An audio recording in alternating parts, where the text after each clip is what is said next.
Thank you, Mr. Chairman, and your closing statement there is exactly my sentiment, so thank you very much.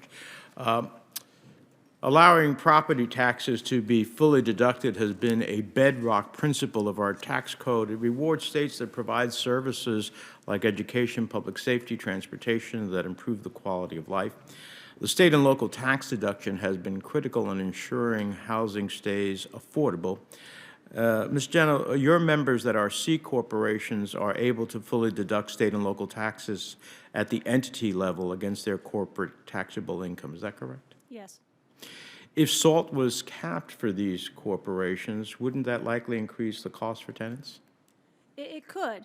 And again, there are so many things that can be done on the state and local level to support, particularly from a tax policy perspective. We're seeing state and local taxes increase dramatically in communities across the country, and that is an increasing problem that impedes multifamily development. Another thing that state and local governments can do, and the federal government can help incentivize, is for them to provide tax abatement opportunities for multifamily housing development, particularly those that include affordable units. That by itself, again, federal incentives for state and local governments to make those changes on the local level would truly help. We've seen that happen in certain communities across the country. More of that would be beneficial.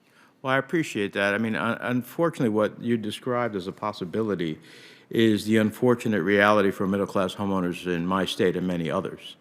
The 2017 Republican tax law gutted this essential deduction, not for large corporations, but for families, forcing them to be double taxed and punishing states with progressive tax codes that choose to invest in their communities. You know, New Jersey has some of the best schools in the nation. It has a vast infrastructure system in terms of transportation. These are all elements that make it a desirable state to live in. Of course, you spend money in those investments, and gutting the state and local property taxes has been a consequence that attacks the very essence about making those investments. Even if you have an abatement obviously forgoes a certain revenue at the municipal level. So the deduction would be able to help towards creating stability. And it has been essential for encouraging and preserving home ownership and wealth for Black and Hispanic homeowners. Historians like Andrew Call at the University of Virginia have found Black and Hispanic households have been subject to higher property tax assessments than their white counterparts. The SALT deduction has been vital in providing relief from unjust tax assessments, which is why the NAACP passed a resolution in support of lifting the cap. So I'm going to continue to revisit this issue until we get it right. Now, one of the greatest challenges in the current housing market, I know there's been a lot of talk about LIHTC, but I just want to add my voice to it. There's simply not enough affordable rental homes being built. And according to Secretary Fudge, even before the pandemic, we had a shortfall of 7 million affordable homes for low-income renters. So as a nation, we have to find ways to build more affordable homes, and part of that solution should come from our new investments. But we also need to make maximally effective use of existing tools, such as the bipartisan low-income housing tax credit, which subsidizes the creation of 100,000 units of affordable housing a year. But I think it has the potential to do even more.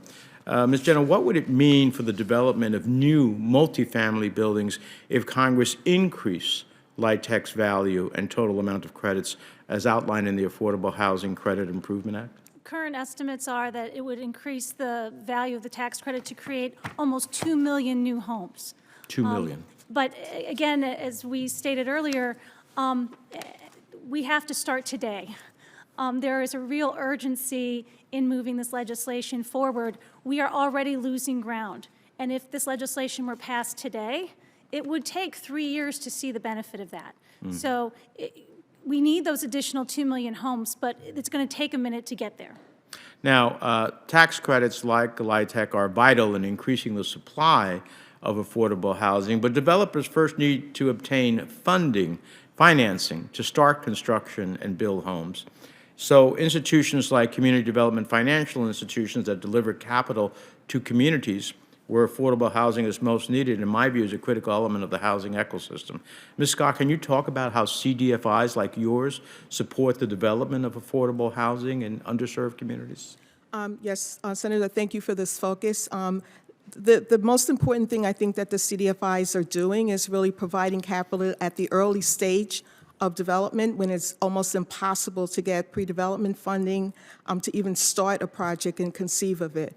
The CDFIs are lending, we're taking some of the biggest risk in the continuum of building housing, and it gets us to a place where developers can apply for credits and secure them, and then oftentimes are even coming back for some financing from us in order to work alongside the credit and other financing. We're also sometimes filling gaps in terms of the timeline, sometimes to preserve the integrity of the credit. We'll enter the tax credit deal before the credit flows, and that's another opportunity that enables a deal to go forward. We're also lending to borrowers, to developers that may not be able to secure conventional lending, and so that's another source of opportunity. So I think the CDFI world is really providing a real resource that's really helped to spur. I don't know the exact number of the percentage of low-income housing tax credits that have been built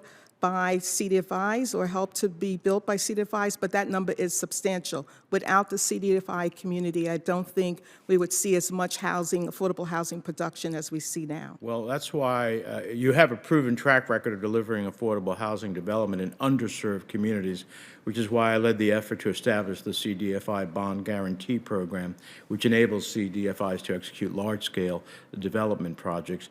Would you, this is my final question, would you agree that expanded funding for CDFIs would help expand the building of affordable housing in places where it's needed the most? Simply put, Senator, yes. Okay. Sometimes yes is the strongest word. So I urge my colleagues to join me in strongly supporting funding for CDFIs as we deal with the 2024 appropriations. With that, on behalf of the chairman and the ranking member, thanks to all of you for your presence and information. For information of members, questions for the record will be due at 5 p.m. next Tuesday, March 14th. And with that, this hearing is adjourned. Thank you. Thank you.